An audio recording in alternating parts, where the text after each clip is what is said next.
আসসালামু আলাইকুম গাইস। তো আজকে আমরা একটি ভিডিও নিয়ে চলে আসলাম। তো আজকে আমরা যাচ্ছি মার্কেট করতে ঈদের জন্য। তো আজকে আমরা যাচ্ছি নানু সোনামিকে এখানে।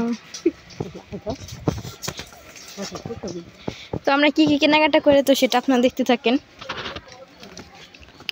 দেখেন গাইস, রাস্তা যাওয়ার পাশে এখানে কতগুলো কাঁঠাল হয়েছে একটা গাছে, দেখছেন? শিফাতারা যাওয়ার জন্য খুব এক্সাইটেড।